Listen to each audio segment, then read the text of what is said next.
Hello guys, welcome to my YouTube channel.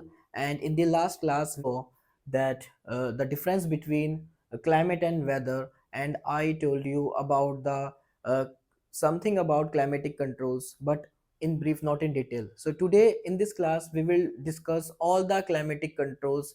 There are basically six major controls of the climate of any place. We will discuss in today class. तो guys जैसा आप देख सकते हैं कि जो climatic controls है total 6 होते हैं, जिसमें से हमने लास्ट क्लास में कुछ डिस्कस किया था। Latitude, altitude, pressure and wind system, distance from the sea जिसको हम कॉन्टिनेंटलिटी भी बोलते हैं, ocean currents and relief features, ये हम आज की क्लास में देखेंगे।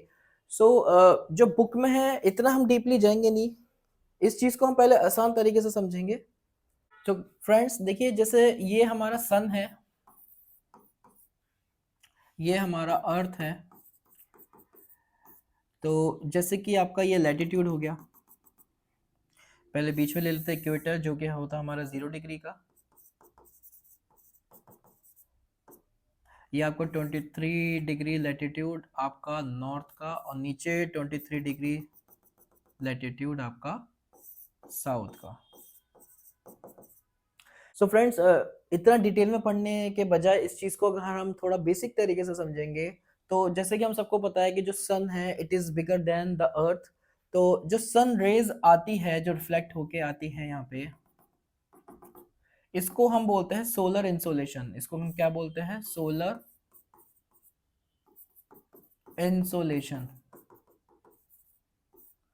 तो सोलर इंसोलेशन में क्या होता है कि जो हमारी सन है, सन की जो अल्ट्रावायलेट रेडिएशंस होती है, वो किस तरीके से हमारे जो अर्थ है वो एक्सेप्ट कर रही है, एब्जॉर्ब कर रही है। तो इक्वेटर के ऊपर की जो जगह है, जो 23 डिग्री नॉर्थ है, यहाँ पे जो सोलर इंसोलेशन होती है आपको ज़्यादा देखने को मिलती है, यहाँ पे हाई होती है। और नीचे की तरफ हमारी सोलर इंसोलेशन जो होती है वो कंपैरेटिवली लो होती है।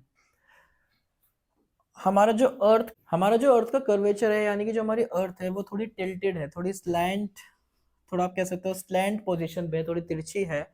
तो उससे क्या होता है कि इक्वेटर के जो अपर पार्ट है, जो 23 डिग्री नॉर्थ है, वहाँ पे जो सोलर इंसोलेशन है वो ज़्यादा होती है।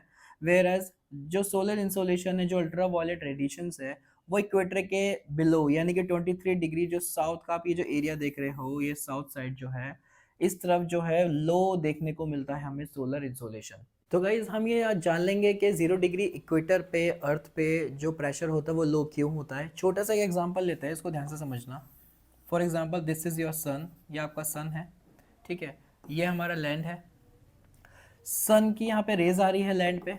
हमारे लैंड पे कुछ एयर मासेस प्रेजेंट होते हैं ऑलरेडी, यहाँ पे एयर मासेस है।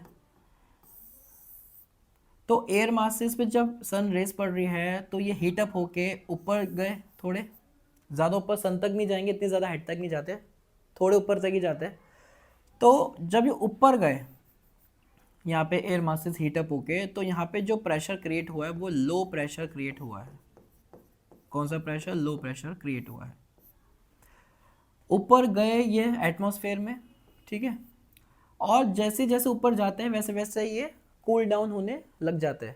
तो एयर मास जो है हमारे ऊपर जाके कूल डाउन हो गया, तो वो क्या हो गया, यहाँ पे जाके डाइवर्ज हो गया, यहाँ वहाँ फैल गया। और यहाँ वहाँ फैलने के बाद फिर ये सेटल डाउन होने लग जाते हैं, वापस बैठने लग जाते हैं। तो ये कहाँ पे बैठेंगे? ये वहीं पे जाएंगे जहाँ पे आपका क्या बना होगा, हाई प्रेशर बना होगा। तो एयर मास कूल डाउन होने के बाद कहाँ पे सेटल होते हैं? हाई प्रेशर पे। यहाँ पे हाई प्रेशर पे ये जाके सेटल हो गए, जो ये एयर मासेस यहाँ से निकले थे, ठीक है। इस तरीके से साइकिल हमारी विंड की चलती रहती है, ठीक है। तो अब हम इतना पता लग गया कि लो प्रेशर से विंड किस डायरेक्शन में जाती है? हाई प्रेशर पे, ठीक है। और लो प्रेशर कैसे क्रिएट हुआ? जब उस पर आपका सोलर इंसोलेशन हुआ।